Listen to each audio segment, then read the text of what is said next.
Have you ever wondered like who you are? Like actually really who you are if you took away, just your environment, the environment that you were raised in, the type of parents that you had, even your nationality.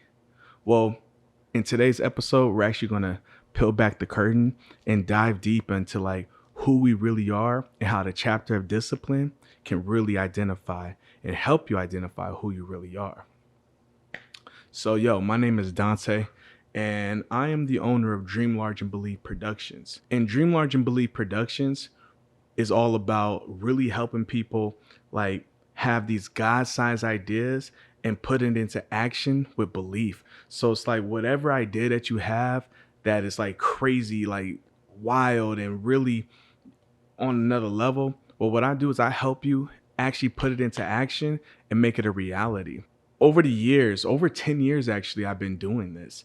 And I can say, no matter what and who I've worked with, there's a commonality that can really be evident in everybody that I've worked with, that common denominator. And the ones that are the most successful, they all have this in common, and it's identity. And so I want to use the Bible on how you can recognize your identity. And it's really simple. I actually lead a Bible talk. And in this Bible talk, there's about 15 people in there, about, half and half men and women. And what we're talking about, the series that we're going through right now, is literally like the three levels, the three stages that you're tempted or tested by the enemy.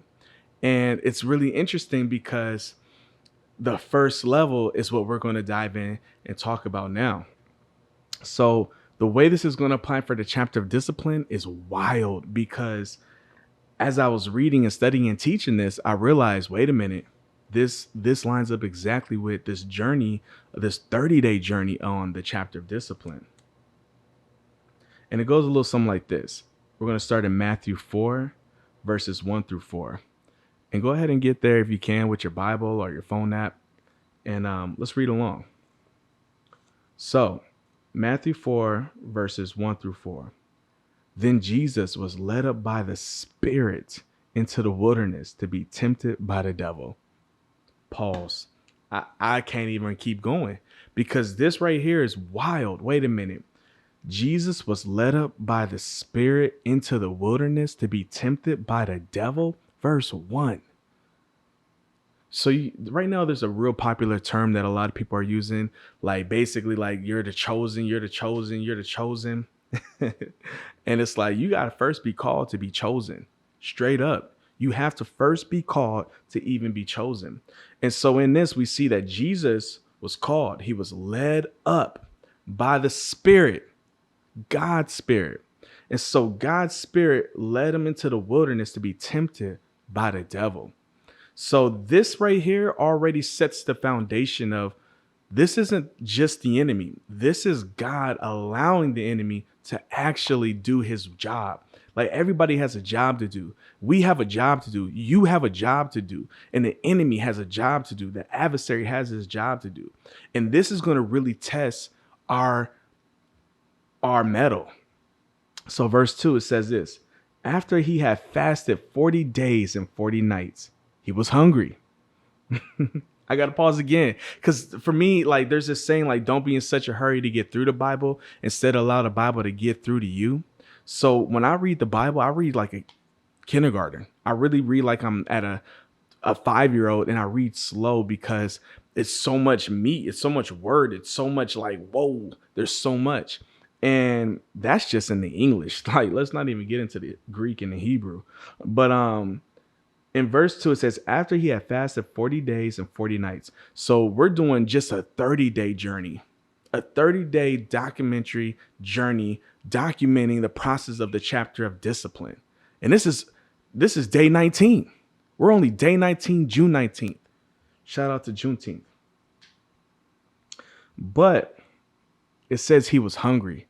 So we know how hard it is to go a day without food, a couple hours without food. This whole thing called hangry is real. So we can only imagine just what Jesus was actually really feeling and going through. Verse 3. Then the tempter approached him and said, if you are the Son of God, tell these stones to become bread. But Christ answered, it is written, man must not live on bread alone, but on every word that comes from the mouth of God. And we're going to stop with the reading right here because there's so much to digest. And as you heard earlier in the video, I'm really going into like, do you really know who you are? And biblically speaking, this is part of your chapter of discipline. See, you on your journey of discipline have to be willing, straight up, you have to be willing to let go of what you thought you know. Be willing to let go of what you thought you know or what you think you know, because whether it was a TV show, a song, a school, bullying, at some point in life, we can start to remember our earliest childhood memories, what impacted us, what affected us, what made a difference. And, you know, we can carry that with us really for the rest of our lives. But on this journey, on the chapter of discipline, when you're called, when you're led by the Spirit into the wilderness, and the wilderness is where you go into beast mode. The wilderness is where you like strip off everything that can be a hindrance. When you're in that mode, that monk mode, that's the thing too. That's like YouTube trend, monk mode, right? So when you're in that monk mode, this is where you're going to be tempted and you're going to be tested. And why? Why is this the case? Why? Well, the answer is in verse 4, but I want to get back to verse 3. The tempter approached him and said, if you are the Son of God, tell these stones to become bread. See, on this journey of the chapter of discipline, this is where your identity is truly shown. Period. It's who you actually are, who you really are, under the pressure, under the emptiness, under the loneliness, when there's nobody to call, when you're living alone for a couple years, when you've decided to live righteously and not live in sin. Who are you really? And when it comes down to it, when you're hungry, when you're pressed against the wall, when your back is against that wall, are you going to lash out, or are you going to become art? Are you going to be a symbol, or are you going to fall apart? And so this is how we get to know who Christ is. He said, it is written, man must not live on bread alone, but on every word that comes from the mouth of God. So right there, the enemy is saying, if you be who you say you are, if you are the Son of God, like, tell these things to do this thing. And Christ's response immediately identifies his identity. He is saying, I don't live off of bread alone. Man must not live off of bread alone, but on every word that comes from the mouth of God. See, our identity should not be in anything that we have experienced in life. Not your race, not your nationality, not your gender, not your upbringing, not your street, not your corner, not your block, not your hardships, not your pain. I know for me, I used to idolize pain. I used to idolize, oh, woe is me. Oh, man, I went through this and she didn't love me. So what?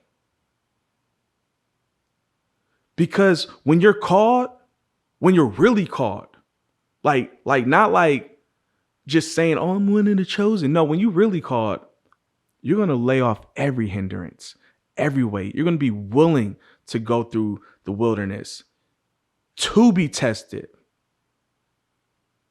And so that takes us right back to where we started on day one and step one, identifying your why. Why are you going through this chapter of discipline? Why are you hitting me up in the DM saying, hey, man, I need to link up with you? Why are you over here saying like, man, something ain't right, I want to make a difference? Why? And if it's because you're called, you have to go through the process to make sure you're chosen. Identify your why like your life depends on it, because it really does. And so that's how you get to know who you really are. Well, what if I don't believe in the Bible? Has anything that you've been doing for yourself been working? Can you truly say that you're completely whole? Because if so, you don't need a relationship. You don't need a car. You don't need a place. You don't need a purse. You don't need clothes. Oh my gosh, clothing. Let's talk about clothing for a second. I'm disgusted with. I went. My birthday just passed June 16th, so I did a little like personal shopping because I never go shopping really. And so I'm in the store and I'm just like, I'm at this store, I'm at that store. I'm just like, yo, like I hate the options. First of all, there's only like a corner for men. Like literally, you go to the store and it's 80% women, 20% men. And then the options for men are just like all one and the same. And so who's shaping the way I look? Culture. I have to purchase these clothes and only get what they have available, and what they decide how they want me to look is what goes on. And yeah, I can mix and match, but at the end of the day, I'm still limited to somebody else's idea. So who's shaping your identity? And I'm telling you, music has a lot to do with it. Culture, the world, movies, billboards, social media. We already know that. I literally purposely deleted everybody I followed, refollowed a whole bunch of positive people, and I still get the same junk and trash coming through my news feed as suggestions. So that already shows what the agenda is. Literally, even as I'm starting this video, right before I start this video, I get a text from a woman that, yo, my flesh wants, but I already know, oh, that's a test. That's literally the tempter coming to test me. Well, you about to do this video and this about to bless somebody. So, let me send this over here. Let me send an agent. But I already know this is part of the plan. Because when you're called, you have to go through your wilderness. Your wilderness is your chapter of discipline. Be willing to like put in 30 days minimum. Minimum. Christ did 40 and with no food. Like what? What? So identify your why and really get in his word. And we're going to go further along on the other two levels that he was tempted. But your first level of, there's really like the first level of testing that comes from the enemy will always be your identity. So if you're struggling with, who am I? Man, what am I? Why do I feel so, misunderstood? It's because your identity is being attacked. It has been from the moment you can even have a memory. And so in order to understand who you really are, you have to lay away and strip off everything that you thought you knew or know about yourself. And with that, that's all I got. That's it. Yeah. So dream large and believe. Peace.